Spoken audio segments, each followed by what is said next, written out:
Fala, rapaziada.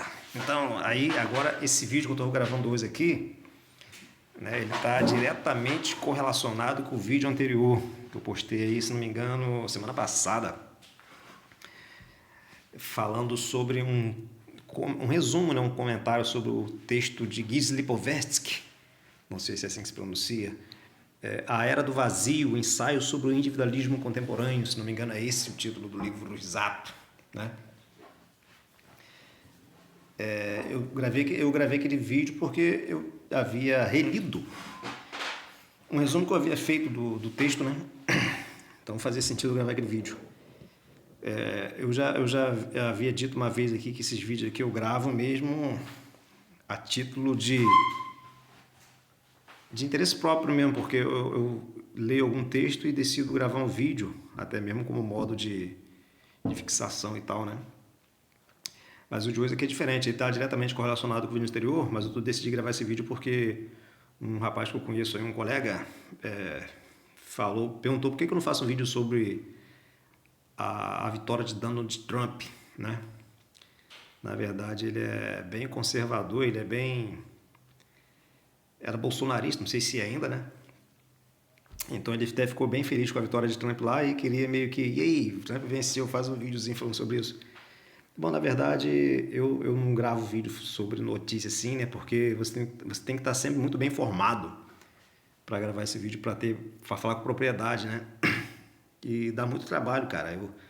Eu realmente não acompanho muito de perto, assim, todas as notícias que saem. Por exemplo, eu digo ficar bem informado no sentido de Donald Trump venceu, mas venceu como, né? Em quais estados ele venceu, quais ele perdeu, quais estados, dentro dos Estados Unidos, quais regiões ali que deu mais voto a Trump ou a Kamala Harris, né? Comparar as eleições estas com as anteriores, quando Joe Biden, né, venceu, né? Foram os mesmos eleitores de Biden, são os mesmos eleitores de Kamala Harris. As pessoas que não foram votar seriam potencialmente eleitores de Trump ou de Kamala Harris, entendeu? Correlacionar as eleições dos Estados Unidos com o contexto internacional, tipo de coisa toda assim, enfim. Tem que ter bastante informação, dá bastante trabalho. Mas aí eu decidi fazer esse vídeo aí que tem um pouco a ver, ó. O que é MC Rian, que eu ouvi falar desse MC Rian aí, que aqui no Brasil aqui, que é conhecido, né, famoso, no Instagram lá ele bomba. Eu ouvi falar nele recentemente, mas não conhecia, porque ele faz frequentemente, na verdade, né, rifas. Falando carro, moto, celular, enfim, várias coisas. Uma coisa que é proibida, né, e ele ficou aí comentado semana passada, ou 2 semanas atrás, não sei, né, porque a polícia estava investigando essas rifas, porque rifas assim são ilegais, né? Então ouvi falar dele, é um camarada bastante conhecido aí nas redes sociais, MC Rian. Então MC Rian, Donald Trump, Pablo Marçal, aí ficou bastante falado aí durante as eleições de São Paulo, né? Da prefeitura de São Paulo. As bets, as apostas online, o Privance, tipo OnlyFans, assim, né? O que todas essas coisas assim tem a ver em comum? Então o Trump tá no meio aí. E como eu não tenho muita informação sobre muitas coisas específicas relacionadas a gente, então vou falar aqui no modo geral num aspecto mais filosófico, mais estrutural, vamos dizer assim, né? O Trump venceu por várias razões, evidentemente, e uma delas certamente foi, né, dentre as várias razões que eu não estou muito a par de todas elas, né, mas certamente uma delas foi a ineficiência do governo Biden e também o contexto sociocultural em que vivemos. Então, o voto em Trump ou a ausência dos votos em Kamala Harris, né, são reflexo um pouco de frustração com o governo Biden. Então, a vitória de Trump é também um pouco assim um protesto, né, de uma parte da sociedade com a política mais tradicional, vamos dizer assim, né?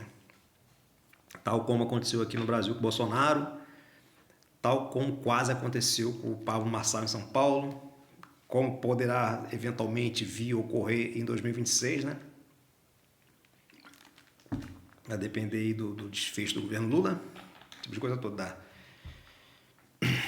Bom, Donald Trump, assim como Pablo Marçal, né, entraram na vida política, eles entraram na vida política, mas se colocam como outsiders, os que vêm de fora do jogo político tradicional, que eles vêm, são outsiders, vêm para arrumar a casa, vamos dizer assim, né, fazer o país crescer de verdade, dando oportunidade às pessoas e valorizando seus esforços, etc. Né? São as promessas que essa galera faz, esses outsiders que a gente fala, né?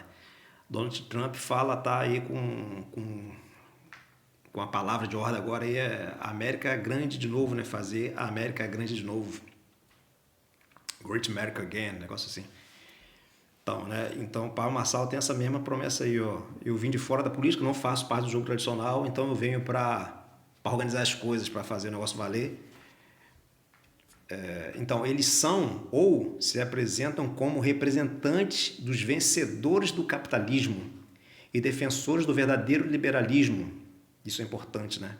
Se apresentam como vencedores do capitalismo, pessoas bem-sucedidas, né? Ao mesmo tempo, dizendo que defende as boas tradições. Família tradicional, tipo de coisa toda aí, o cristianismo, Paulo Marçal sempre lá ressaltando que ele é casado com a minha mulher desde sempre, não sei o que, tem casado direitinho, filhos, cristão, esse tipo de coisa toda, né? Donald Trump não muito diferentemente.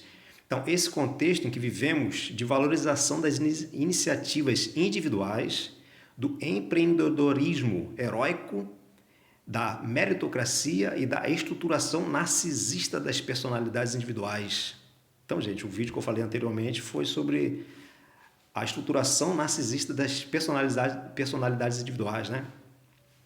Então, os sujeitos vencedores do capitalismo, né, se apresentam aí como verdadeiros heróis da meritocracia. Então, essas coisas aí eu venho favorecer essa gente que parece ter dado certo nesse contexto, né, do individualismo exacerbado em que vivemos. Então, o bom gestor de empresa e de instituições privadas é admirado e às vezes ganha as eleições. Muitas pessoas confiam neles.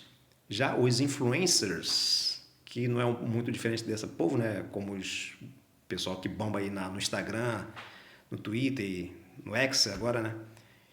Famosos na internet, né? Que fazem marketing mostrando todo o seu sucesso.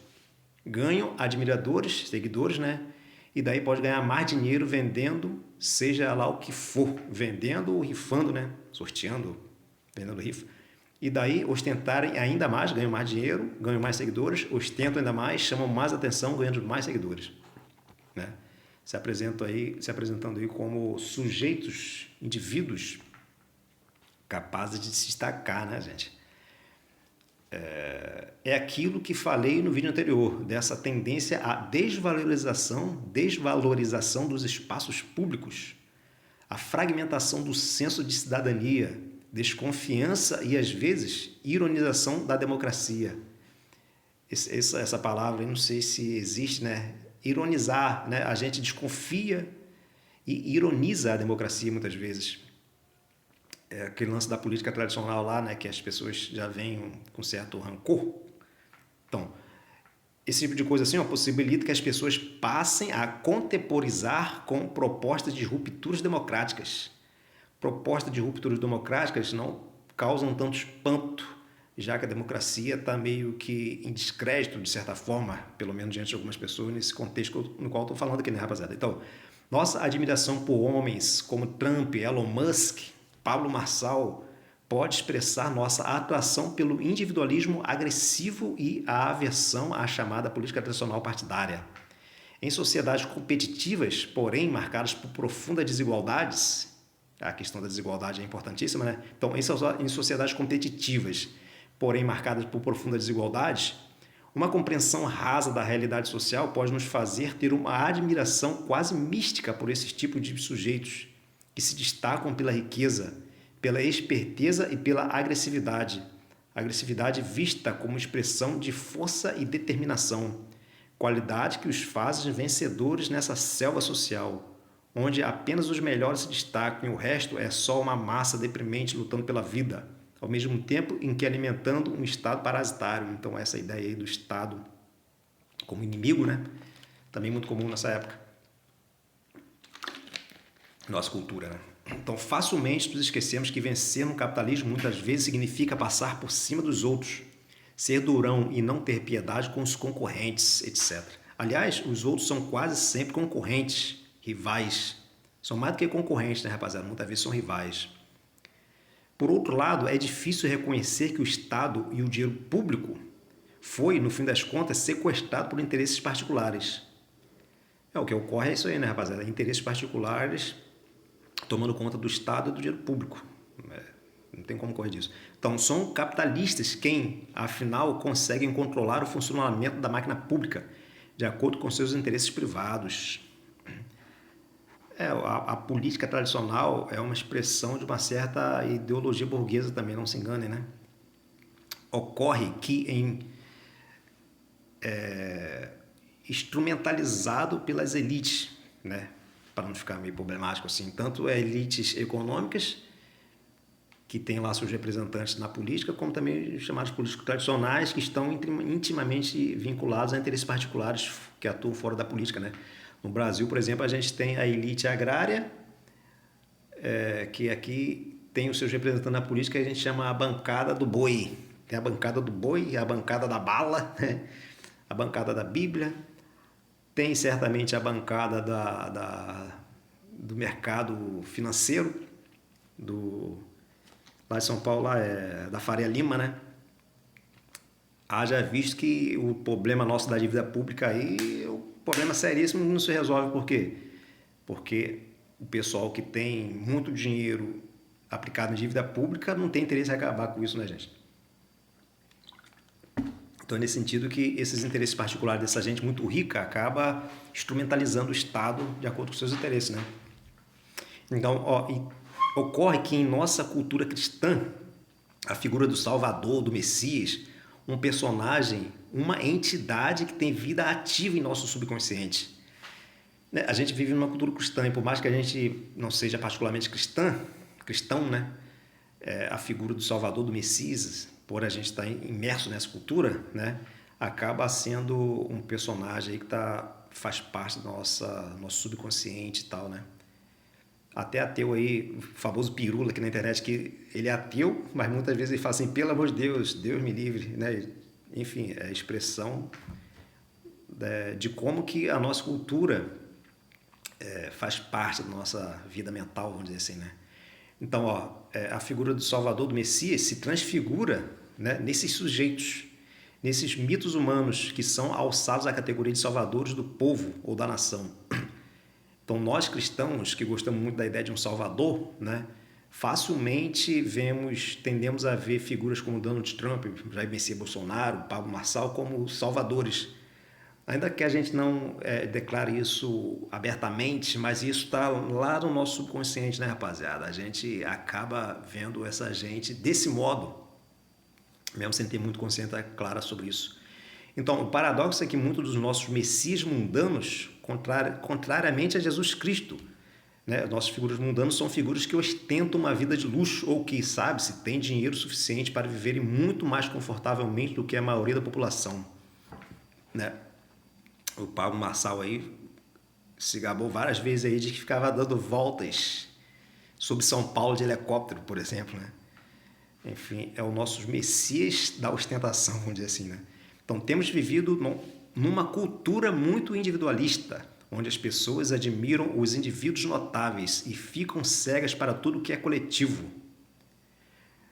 Admira-se muito os indivíduos notáveis, os vencedores do capitalismo, e ficamos cegos para tudo que é coletivo, tudo o que é decorrente da cooperação, e passam a desconfiar de tudo o que é de administração pública e sonham com a sorte grande, que passariam a ter bastante dinheiro e, quem sabe assim, sentir-se menos injustiçados ou decadentes.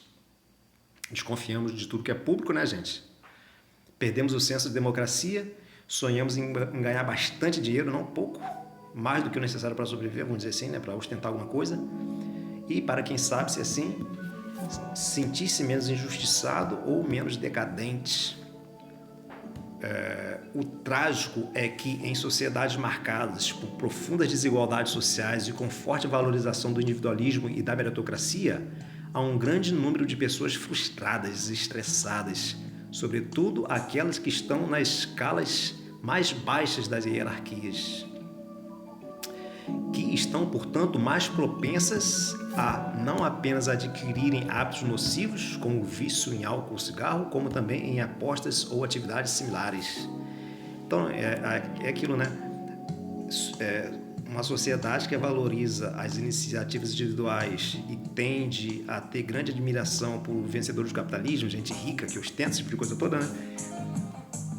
Essa gente tende a ter um certo sucesso no meio político